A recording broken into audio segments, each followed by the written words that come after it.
The first time I saw SCP-354, it was just past dusk, and the fading sunlight painted the sky in hues of deep purple and red, almost mirroring the ominous color of the pond itself. I was part of the new team of researchers assigned to the remote facility near SCP-354, following the unsettling disappearance of the previous team. The air was full of a collective unease that none of us dared to voice. As we approached the facility, our headlights cutting through the encroaching darkness, I remember feeling a chill that had nothing to do with the cold. The facility was a stark, utilitarian structure, standing in sharp contrast to the wild, untamed nature surrounding it. It was like a lone sentinel, guarding against the unknown horrors lurking within the blood pond. Our team leader, Dr. Eleanor Hayes, briefed us quickly. Our primary objective is to understand the nature of SCP-354 and the cause behind the recent disappearances. Remember, safety protocols are non-negotiable. Her tone was firm, leaving no room for arguments. That first night, as I lay in my narrow bunk, the silence of the facility was oppressive. It was a silence that seemed to scream, filled with the weight of unasked questions and fears. I found myself listening intently, half expecting to hear something emerge from that eerie stillness. The following day, we began our initial observations of SCP-354. From a distance, it looked like any other pond if you could ignore the unnatural, blood-like hue of its waters. We set up surveillance equipment, cameras, and sensors, all aimed at uncovering the secrets of the pond. But it was the whispers that caught us off guard. At first, I thought I was imagining them, a trick of the wind or the product of my overworked mind. But soon, others heard them too. Faint, indistinct murmurs that seemed to emanate from the very waters of SCP-354. They were most audible at night, a soft cacophony of cries and whispers that seemed to beckon us, luring us closer with promises of untold secrets. The days began to blur together, a monotonous routine of observations and reports. But the nights were different. The whispers grew louder, more insistent. I found myself drawn to the windows, peering out into the darkness towards the pond, half expecting to see something emerge from its depths. It was on one such night, as I gazed out into the darkness, that I first saw it. A shadowy figure, humanoid in shape but distorted, stood at the edge of the pond. Its eyes, if you could call them that, glowed a faint blood red in the moonlight. I blinked, and it was gone, disappearing into the forest as quickly as it had appeared. I reported the sighting the next morning, but my words were met with skepticism. It was probably just a trick of the light, Dr. Hayes suggested, though her eyes betrayed a flicker of concern. But I knew what I had seen, and I couldn't shake the feeling that it was just the beginning. Days passed, and more team members reported strange sightings and eerie dreams. I realized that we were dealing with something far beyond our understanding, something ancient, something malevolent, lurking within the blood pond, and it was calling to us. The facility began to transform in my eyes. Its cold, sterile halls now echoed with an undercurrent of fear, a silent testament to the unnerving events unfolding around SCP-354. Each day we delved deeper into our research, analyzing samples, scrutinizing surveillance footage, and documenting every abnormal occurrence. But answers remained as elusive as the fleeting shadows that danced at the edge of our vision. Nights at the facility were the worst. Sleep became a luxury few of us could afford, with nightmares plaguing our rest. I would wake in the dead of night, heart racing, convinced I had heard my name whispered from the darkness. The whispers were no longer just an external phenomenon. They had started to invade our minds, seeping into our thoughts like a poison. One night, as I lay awake, staring at the ceiling, a sudden impulse seized me. I needed to see the pond, to confront whatever secrets it was hiding. I slipped out of my room, making my way towards the observation deck overlooking SCP-354. The pond was eerily still, its surface like a mirror reflecting the starless night sky. I stood there, my gaze fixed on the blood-red waters, when I heard it again, the whispering. But this time, it was clearer, more articulate. It was as if the pond itself was speaking to me, its voice a sibilant hiss that resonated in my skull. Knowledge. Power. The voice promised, each word echoing in my mind. I felt a surge of adrenaline, a mix of terror and an inexplicable yearning to understand. What secrets did this pond hold? What mysteries lay beneath its crimson surface? My reverie was broken by a sudden commotion. Lights flickered on, and I heard footsteps approaching. I turned to see Dr. Hayes, her face etched with concern. "What are you doing here?" she demanded. I struggled to find an explanation, but how could I articulate the strange compulsion that had drawn me here? "I thought I heard something," I managed to say, my voice barely above a whisper. Dr. Hayes studied me for a moment, her expression softening. "We're all on edge," she said, not unkindly. "But we need to stick together and stay rational." The following days were marked by a heightened sense of paranoia. Team members whispered in hushed tones, casting furtive glances towards the pond. Reports of strange occurrences escalated, objects moving on their own, inexplicable cold spots, and an ever-present sense of being watched. It was during one such day, as I was reviewing the surveillance footage, that I noticed something chilling. The cameras had captured shadowy figures moving around the pond at night, figures that were distinctly humanoid but moved with an unnatural, jerky gait. As I watched the footage, a cold realization dawned on me. The figures seemed to be mimicking our movements, our mannerisms, as if they were learning, adapting. I brought this to Dr. Hayes' attention, and for the first time, I saw a flicker of fear in her eyes. "We need to increase our precautions," she said, her voice steady but strained. "We're dealing with something far beyond our current understanding." In the following days, the pond began to exhibit even more bizarre properties. The surveillance equipment near the pond started malfunctioning in inexplicable ways. Cameras flickering off at critical moments, audio recordings filled with static or disturbing, unintelligible whispers. It was during one of these equipment checks that I experienced something that shook my understanding of reality. I was near the pond, adjusting a camera, when I felt a sudden drop in temperature. A dense, cold mist began to rise from the surface of SCP-354, enveloping me. Within this mist, I heard voices. Not just whispers this time, but clear, distinct voices speaking in unison. "See through the veil," they chanted, as a sense of dread filled me. My heart pounded in my chest, my breaths coming in short, panicked gasps. I turned to flee, but the mist seemed to follow, clinging to me like a shroud. When I finally emerged from the mist, I was disoriented, my mind reeling from the encounter. I reported the incident to Dr. Hayes, who listened with a grim expression. "We're losing control of the situation," she admitted. "I've requested backup, but until they arrive, we're on our own." That night, the facility was abuzz with anxiety. Team members spoke in hushed, fearful tones about leaving.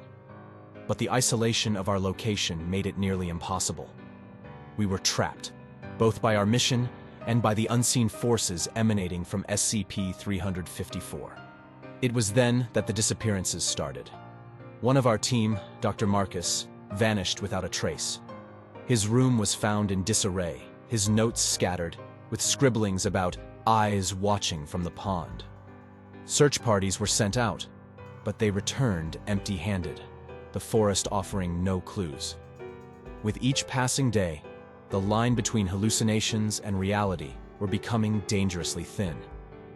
I decided to review the surveillance footage myself, combing through hours of recordings in search of answers. Then came the discovery that changed everything.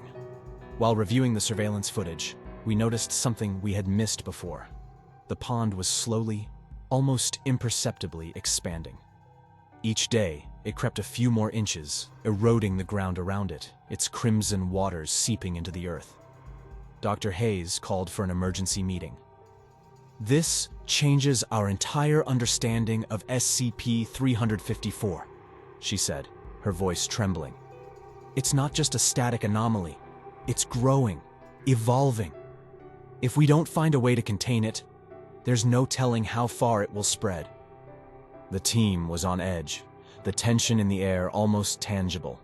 Discussions were held, theories proposed, but we were groping in the dark, our scientific knowledge failing us in the face of such an incomprehensible entity.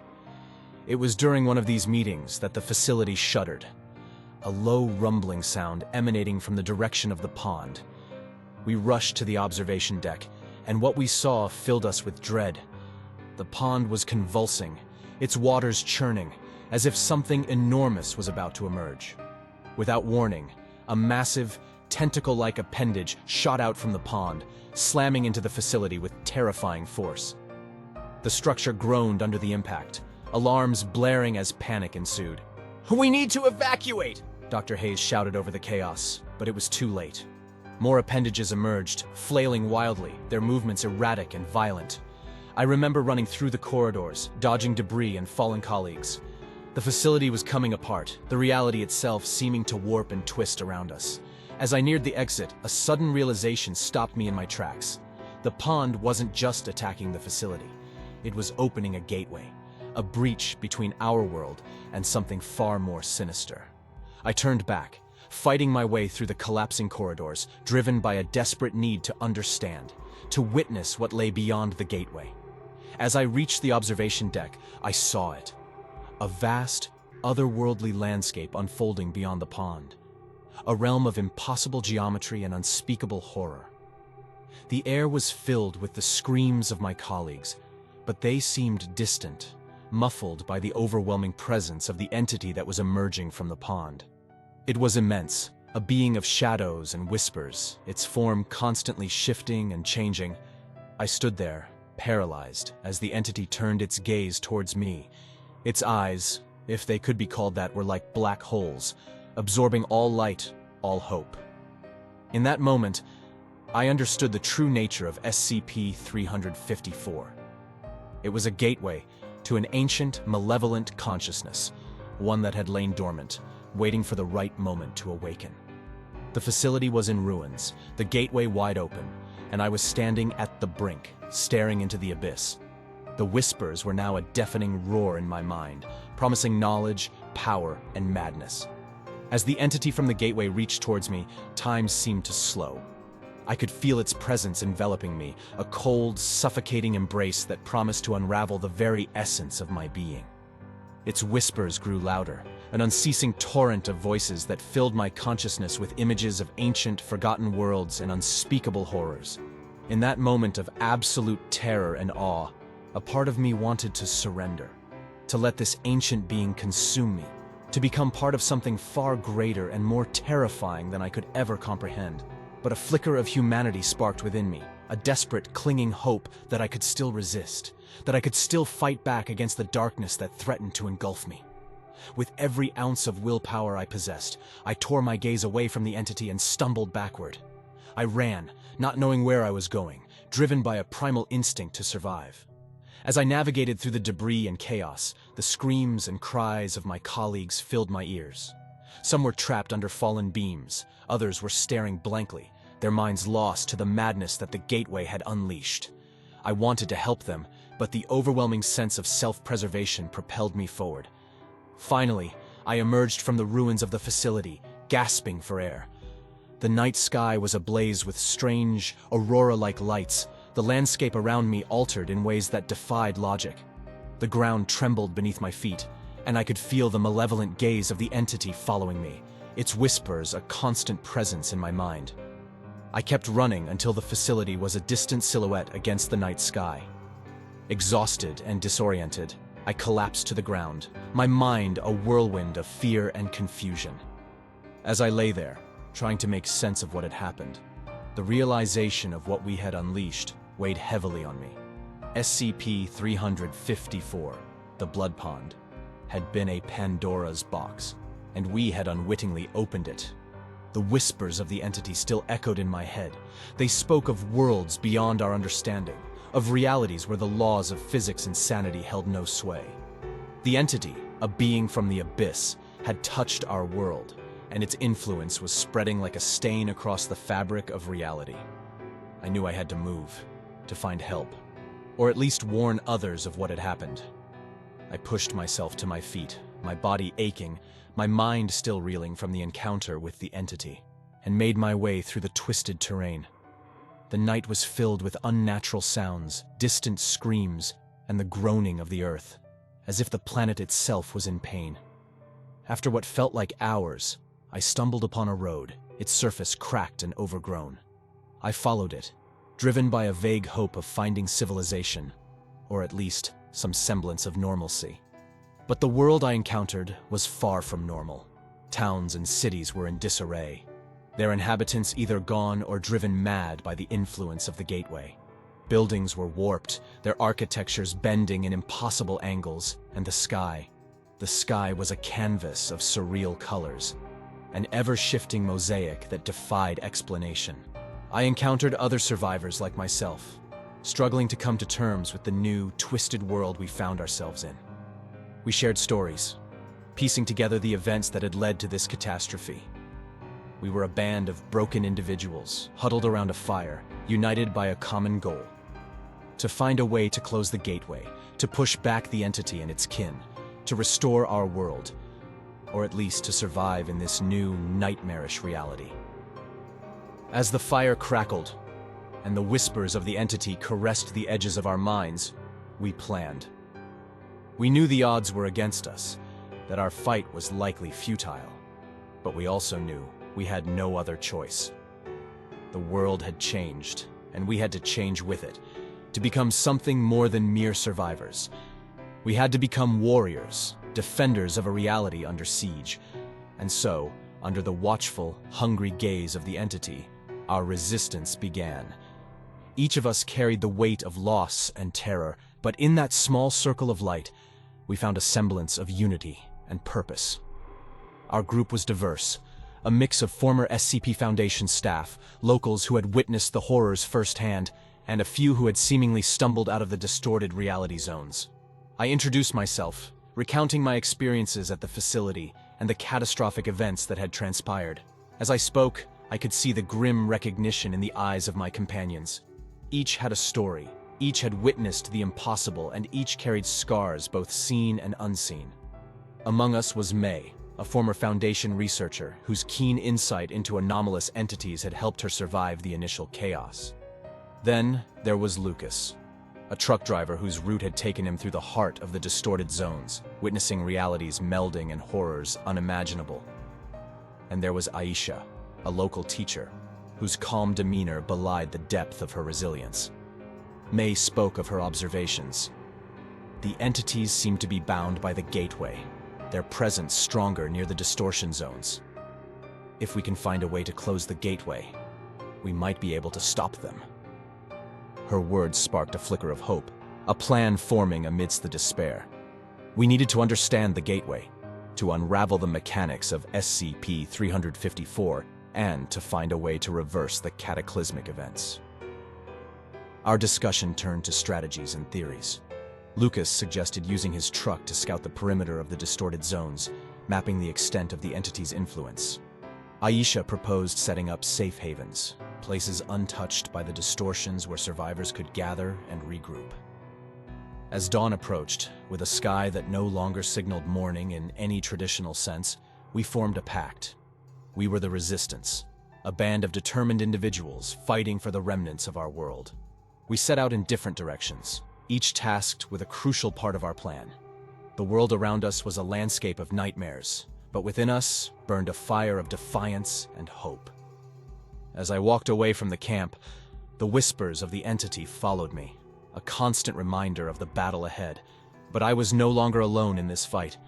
I was part of something bigger, a resistance against the darkness, a fight to reclaim our reality from the clutches of the abyss. My task was to explore the outskirts of the nearest distorted zone, to gather information and possibly find any signs of how to close the gateway. The air here was thick with dread, and the ground underfoot felt unstable, as if reality itself was unsure of its own nature. As I moved cautiously, I noticed bizarre phenomena. Trees bent in impossible angles, their branches twisted into grotesque shapes. Shadows moved independently of their sources, and the sounds were distorted, as if coming from underwater. It was disorienting, and every instinct screamed for me to turn back, but I pressed on. In the heart of the distorted zone, I found an abandoned town. The building windows looked like liquid, walls pulsed as if breathing, and the streets seemed to shift subtly under my gaze. It was in this surreal setting that I encountered them. Survivors, or what was left of them. They were people, but altered. Their bodies were twisted, features blurred as if they were out of sync with reality. They moved in a disjointed manner, their eyes empty of any recognition or humanity. It was clear that they had been consumed by the entity's influence, their very beings rewritten by the alien reality of the gateway. I kept my distance, observing them. They seemed to be in a trance, their actions repetitive, as if stuck in a loop of their last moments of normalcy. It was heartbreaking, a reminder of what was at stake. Amidst the eerie tableau, I found something, a pattern in the chaos. The distortions seemed to emanate from specific points, pulsating nodes that resonated with a dark energy. These nodes appeared to be connected, forming a network that fueled the distorted reality. Armed with this knowledge, I retraced my steps, careful to avoid the altered survivors. The journey back was a descent into madness, the environment growing increasingly hostile, as if the entity was aware of my discovery. The information I had gathered was crucial. The nodes were the key. Disrupting them might weaken the gateway, perhaps even close it. I soon reunited with the rest of the resistance. We gathered around a makeshift map, plotting the locations of the nodes I had discovered. Our plan was taking shape, a daring strategy to strike at the heart of the entity's influence. As we prepared for the task ahead, the reality of our situation was clear. We were fighting a war against an enemy beyond comprehension, a battle for the very soul of our world. But we were determined, united in our cause, and ready to face the echoes of the abyss. Under the distorted sky, our small band of resistance gathered, the map with the plotted nodes spread out before us. Our plan was bold, perhaps bordering on the suicidal, but it was the only chance we had to weaken the entity's hold on our reality. We split into teams, each tasked with disrupting a node within the distorted zones. May's scientific expertise was crucial in devising a method to disrupt the nodes, hypothesizing that concentrated electromagnetic pulses might destabilize their energy. Armed with makeshift EMP devices, we set out towards our respective targets. The journey through the distorted landscapes was a harrowing experience. Reality seemed to unravel at the seams, with gravity, space, and time behaving in unpredictable ways. My team, consisting of myself, a former SCP security officer named Dmitri, and a local mechanic named Elena, approached the first node located in what used to be a suburban neighborhood. The ground undulated under our feet, and the air shimmered with a sickly energy. The node itself was a pulsating mass of energy, its core a swirling vortex of darkness.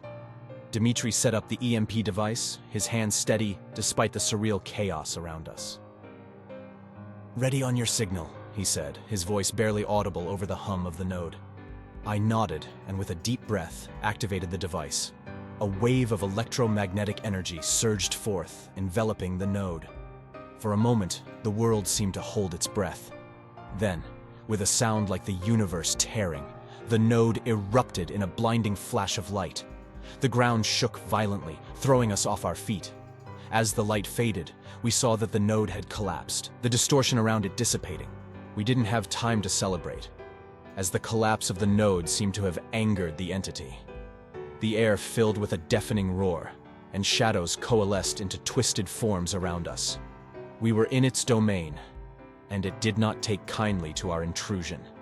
Fighting our way back through the nightmarish landscape, we made our way back to the rendezvous point.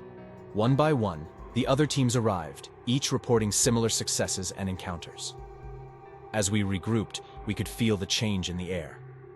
The oppressive weight of the entity's presence had lessened, the sky clearing slightly to reveal glimpses of stars. But our victory was short-lived. A sudden, piercing scream echoed through the night, emanating from the direction of the facility. The entity, though weakened, was far from defeated. It was retaliating, and the epicenter of its rage was where it all began. The blood pond.